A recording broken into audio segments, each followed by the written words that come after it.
everyone. Hope you all are doing good. So in today's video, we'll be talking about number analogy. Number analogy is an important topic in reasoning. Like in the last video, we talked about word analogy. So now we'll be discussing questions related to number analogy and alphabet analogy. So now first let me explain you that what do we mean by number analogy, and then we'll start attempting few sample questions. Now number analogy means that you have to choose a similarity in a related pair of numbers. So the similarity in the numbers may be one number is a square of another number, one number is a multiple of another number, or one number is a root of another number. So these kind of similarity or dissimilarity or relationship will be given between a number or a group of numbers, or maybe there will be a series of numbers and you'll have to find out a random number in that particular series.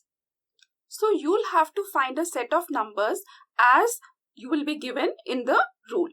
So that relationship may be of the following types, like even and odd numbers, multiplication and division of numbers, addition and subtraction of numbers, or the square root of numbers.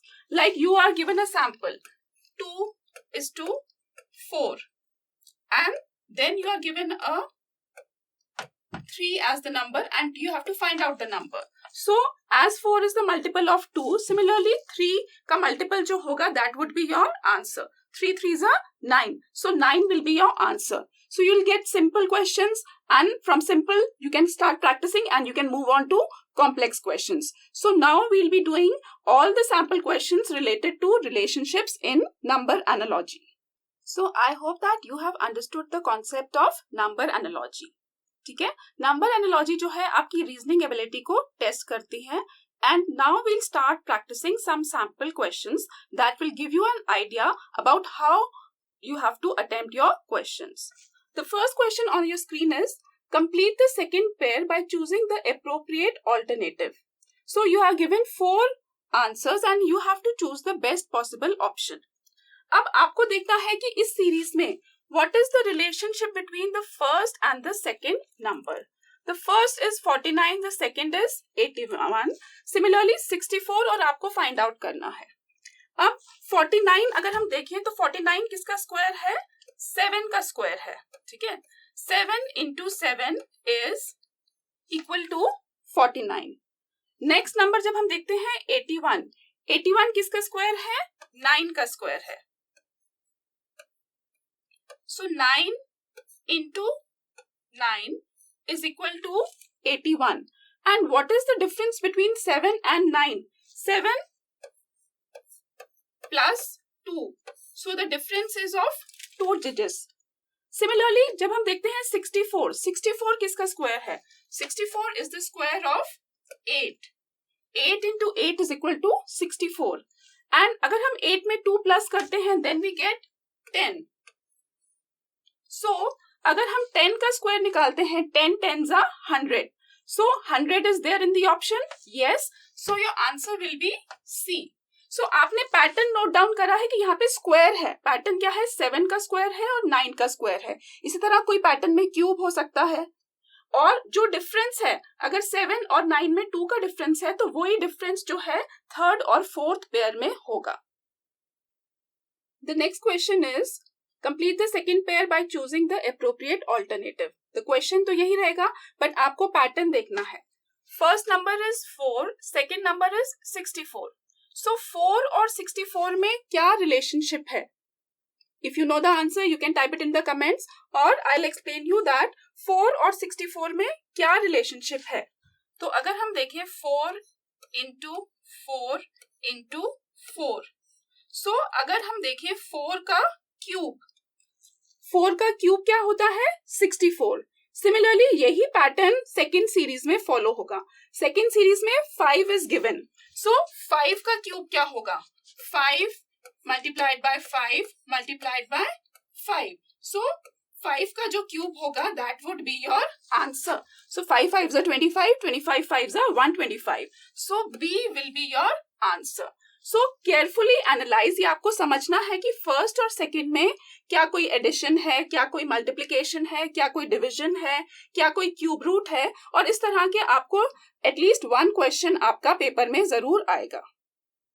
Next question, 5 and 36. 6 and we have to find out. So we have to see that what is the relationship between 5 and 36. 5 or 36, 5 7s are 35 plus 1. 36 is not a multiple of 5 क्योंकि 5 के table में 36 नहीं आता. So what else can be the relationship? So the relationship here is x plus 1 square. 5 plus 1 square. 5 plus 1 क्या होता है? 6. 6 का square होता है 36. तो यहाँ पे 6 में x plus 1 जब हम अप्लाई करते हैं तो 6 plus 1 we get as 7 and 7 का स्क्वायर होता है 49. So this is the possible relationship between the first pair that will be repeated in your second pair. So the most appropriate answer will be 6, that is 49. Next question. 10, 101, 20, we have to find out. So 10 और 101 का क्या relation है? अब 10 को जब हम 10 times करते हैं, 10 into 10, then we get as 100. अब 100 में 1 इंक्रीमेंट 1 ऐड कर दिया तो 101 is the answer. And let's check up the answers here that are given. अब 20 है, 20 को जब हम 20 से मल्टीप्लाई करते हैं, ठीक है, 20 को when we multiply it by 20, we get 400. Okay, सो यहाँ पे 1 एडेड है, ठीक है. सो 400 में जब हम 1 ऐड करेंगे तो 401 हो गया. So not to get confuse, the best possible answer is D because the same pattern is being repeated. 10 का square plus 1, x square plus 1, here also x square plus 1, 20 का square 400, 400 plus 1, 401 will be your answer. जैसे अभी हमने कुछ sample questions number analogy के करे, उसी तरह से you can get some sample questions related to letter analogy. अब लेटर एनालॉजी के लिए you should be knowing all the letters, all the alphabets in your series A, B, C, D. So A का नंबर है 1, B का नंबर है 2. You should be knowing the positional value of all the alphabetical numbers from A to Z. और जो relationship based questions आपको letter analogy में आएंगे, that will be based on addition and subtraction in the position of letters. A की position क्या है 1, B की position क्या है 2. इससे रिलेटेड पोजीशनल वैल्यू से रिलेटेड क्वेश्चंस आ सकते हैं, रिवर्स ऑर्डर और ऑपोजिट पेयर ऑफ लेटर से रिलेटेड क्वेश्चंस आ सकते हैं, या vowels and consonants, A E I O U ये आपके वॉवल्स हैं, बाकी आपके कॉन्सोनेंट्स हैं. सो इनसे बेस्ड भी आपको लेटर एनालॉजी में क्वेश्चंस आ सकते हैं. And now we will be practicing a few sample questions based on letter analogy. Students, now let us have a look at the first sample question related to letter analogy. The pattern given to you is BOQDERTG. So पहले आप देखेंगे BOQD और ERTG में क्या relationship है. अभी इस third वाले को अभी आप छोड़ दीजिए. तो I'll write down below this only ERTG so that it is easier for you to understand. I just now told you that relationship में जो है positional value of the alphabets is very important. ठीक है, अब B के बाद we are getting E, O के बाद we are getting R, Q के बाद we are getting T and D के बाद we are getting G. So there is a increment in the positional value. B में जब हम there is a gap of +3, B C D E, O P Q R. Similarly, Q and T, D and G. So you will follow that the pattern here is +3 in all the 4 alphabets. So similarly, when we talk about A, N, T, C, अब A में जब आप +3 करते हैं, what do you get? You get as D. N में जब आप +3 करेंगे, what will you get? You will get it Q. P में जब आप +3 करेंगे, what will you get? You will get S. C में जब आप +3 करेंगे, what will you get? You will get F. So the same series जो +3 यहाँ पे है वही +3 यहाँ पे होगा. दिस इज द रिलेशनशिप और दिस इज द एनालॉजी और दिस इज द सिमिलैरिटी. जो सिमिलैरिटी इसमें और इसमें है वही सिमिलैरिटी आपकी ए और नेक्स्ट डिजिट में होगी. So the possible answer from all these options will be DQSF. I hope you have understood this and you will be getting at least one question based on the positional value of the alphabets. Next question. N14 P you'll have to find out. अब जिन्होंने नहीं समझा कि questions जो alphabet में आते हैं वो पोजिशनल वैल्यू पे बेस्ड आते हैं, सो आप नहीं गेस कर पाएंगे N और 14 में क्या सिमिलैरिटी है और N और 14 में क्या रिलेशनशिप है. But those students who have understood that we get questions based on positional value, you will be easily able to guess that N और 14 में जो relationship है वो positional value का है. Now let us have the alphabet chart to understand this clearly. N14, N की positional value क्या है 14. जब हम A से लेके Z तक जाते हैं तो 1 2 3 4 5 6 जो उनकी पोजिशनल वैल्यू है. क्वेश्चन में we are asked what is the positional value of P. So the positional value of P will be 16. So that would be the correct answer. So आपका आंसर क्या होगा? P की positional value क्या होगी? A, that is 16. Now this question is also based on the positional value of alphabets. Last question में हमने करा था एक अल्फाबेट की पोजिशनल वैल्यू थी, N की पोजिशनल वैल्यू 14 थी और ऐसे ही हमें कोई अल्फाबेट दे रखा था, हमने उसकी पोजिशनल वैल्यू फाइंड आउट करी थी. That was much simpler. यहाँ पे NEWS की जो 14 5 23 19 जो गिवन है आपको, ये पोजिशनल वैल्यू है. सिमिलरली आपको PAPER की पोजिशनल वैल्यू फाइंड आउट करनी है. तो यहाँ पे आप सीरीज में चेक कर सकते हैं. P की 16 है, A की 1 है, फिर से P की 16 है, E की 5 है एंड R की पोजिशनल वैल्यू 18 है. So your answer will be 16 1 16 5 18. So this is very simple. Appropriate alternative आपका C है जो कि पोजिशनल वैल्यूज पे बेस्ड है. Here is another question based on the positional value of numbers. So यहाँ पे आपको देखना है second pair by choosing the appropriate alternative. यहाँ पे FILM और 40. So आप सोचेंगे what is 40, फिल्म और 40 का क्या रिलेशनशिप है? तो फिल्म और 40 का जो रिलेशनशिप है that is based upon the positional value of FILM. आपको FIL और M की पोजिशनल वैल्यूज फाइंड आउट करनी है और उन पोजिशनल वैल्यूज का आपको सम फाइंड आउट करना है. ठीक है, जो उनका सम है that is 40, that is given here, that is the analogy here. And similarly जब हम होटल की बात करते हैं HOTEL, you have to find the positional values of all the alphabets and then sum up. Sum करके जो भी आएगा that would be your answer. So let's check here. यहाँ पे आपको सारी पोजिशनल वैल्यूज गिवन है. यहाँ पे आप पोजिशनल वैल्यूज फाइंड आउट करेंगे होटल की HOTEL. I have explained it here. So the positional value of film is 40, that is 6, 9, 12 plus 13. ये आप सीरीज में चेक कर सकते हैं. इनका टोटल 40 आता है. सिमिलरली H की पोजिशनल वैल्यू 8 है, O की पोजिशनल वैल्यू 5 है, T की पोजिशनल वैल्यू 20 है एंड सो ऑन. इन सबका टोटल जो है आता है 60. सो A will be your answer. So simple positional value पे बेस्ड भी क्वेश्चन हो सकता है और अल्फाबेट की पोजिशनल वैल्यू का जो सम टोटल होगा उस पे बेस्ड भी क्वेश्चन हो सकता है. Next question. F216. Now you have to find out that what is the relationship between F and 216. May be यहाँ पे F की जगह आपको कोई डिजिट होता, आपको 5 दे रखा होता और 5 के साथ 216 दे रखा होता या 6 के साथ 216 दे रखा होता. Then it would be easy for you to guess कि ये इसका मल्टीपल है, ये इसका क्यूब है एंड सो ऑन. बट यहाँ पे F दे रखा है एंड यहाँ पे L दे रखा है. तो सेम चीज हम रिपीट करेंगे जो अभी लास्ट क्वेश्चन में हमने करा था. हम F की पोजिशनल वैल्यू फाइंड आउट करेंगे. सो F की पोजिशनल वैल्यू विल बी 6. अब you have to see that 6 का 216 के साथ क्या रिलेशनशिप है. 6 is to 216. सो अगर हम 6 का क्यूब करते हैं that is 6 multiply by 6 multiply by 6, that is what we get as 216. तो सिमिलरली F की क्योंकि पोजिशनल वैल्यू 6 है, इसी तरह L की हम पोजिशनल वैल्यू चेक करेंगे. ABCDEF ऐसे करके हम L की पोजिशनल वैल्यू चेक करेंगे और L की पोजिशनल वैल्यू होती है 12. What is the positional value of L? That is 12. अब हम 12 का क्यूब करेंगे.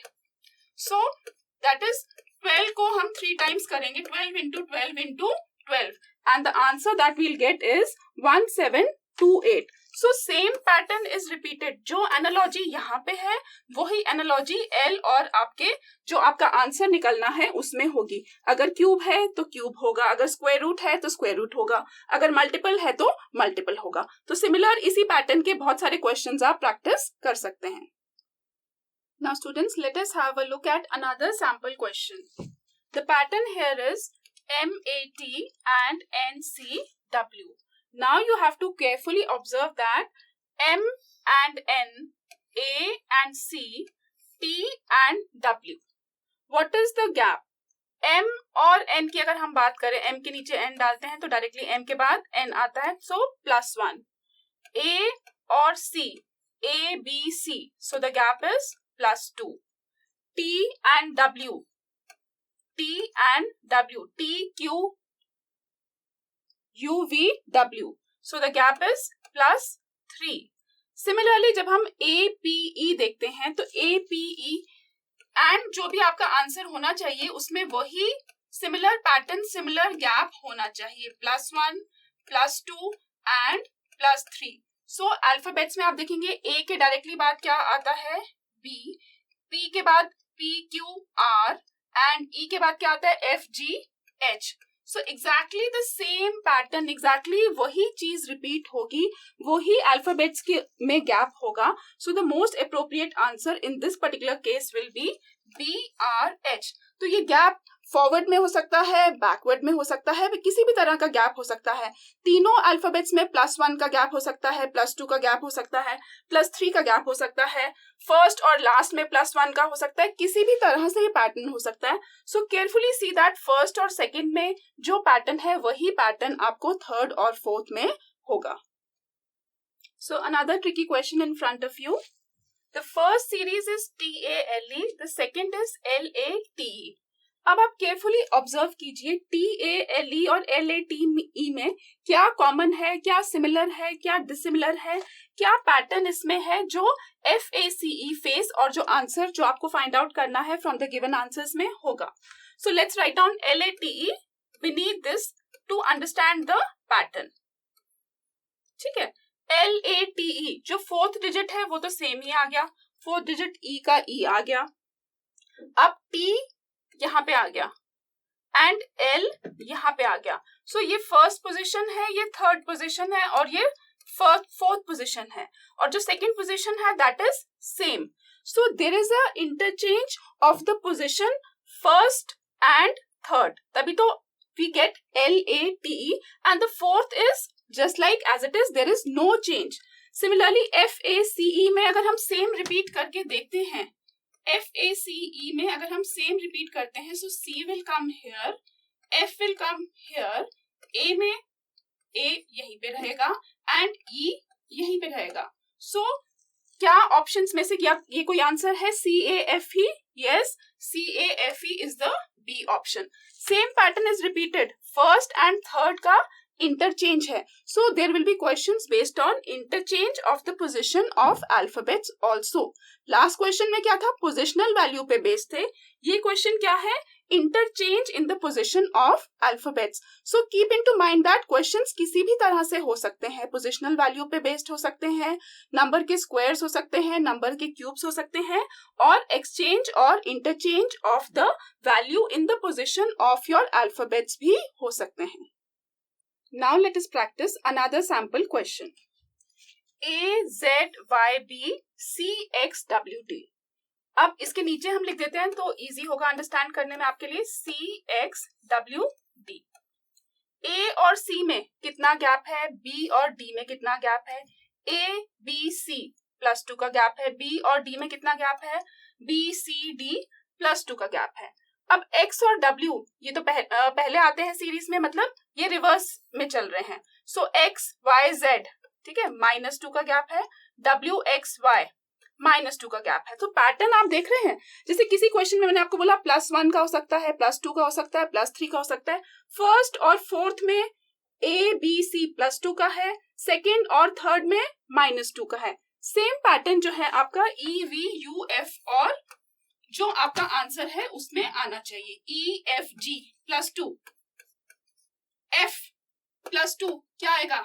H। इसी तरह अगर हम बैक की बात करें, V से पहले V -2 क्या आएगा? T, और S -2 क्या आएगा? U। So the possible answer for this will be same pattern को follow करते हुए will be your B, that is GTSH। So carefully आपने फर्स्ट और सेकेंड सीरीज में ये पैटर्न को ऑब्जर्व करना है। इंक्रीमेंट है, डिक्रीमेंट है, चारों अल्फाबेट्स में इंक्रीमेंट है, चारों अल्फाबेट्स में डिक्रीमेंट है, या फर्स्ट और थर्ड में कोई पैटर्न है, सेकेंड और फोर्थ में कोई पैटर्न है, या चारों में +3 है, +5 है। whatever is the pattern, whatever is the logic, वही जो है आपकी एनालॉजी है कि जो सीरीज फर्स्ट और सेकंड में जो ऑप्शन है वही आपका थर्ड और फोर्थ सीरीज में आपने चूज करना है। Another question in front of you is, here the word is MINIMUM minimum, here the word is MUMINIM minimum। सो देखो क्या पैटर्न है, कॉम्प्रिहेंड करो कि फर्स्ट और सेकंड में क्या लॉजिक लग रहा है, क्या +1 +2 का गैप ही है यहाँ पे, यहाँ कुछ और है। तो अगर हम इसके नीचे इसको लिख देते हैं, ठीक है, इजिली अंडरस्टैंड करने के लिए, MUMINIM।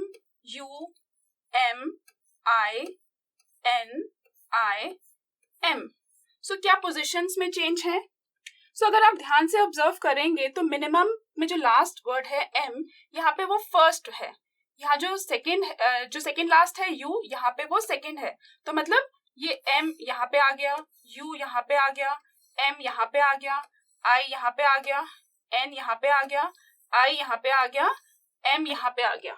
सो इससे आपने क्या पैटर्न गेस करा है? सो जो पैटर्न यहाँ पे है दैट इज रिवर्स ऑर्डर है, सिंपली, और कोई लॉजिक नहीं है यहाँ पे, रिवर्सिंग द अल्फाबेट्स। सिमिलरली आप मैक्सिमम को जब आप रिवर्स करेंगे तो MAXIMUM, तो सबसे पहले जब आप मैक्सिमम को रिवर्स करेंगे सबसे पहले क्या आना जाना चाहिए आपके पास? M, then U, then M।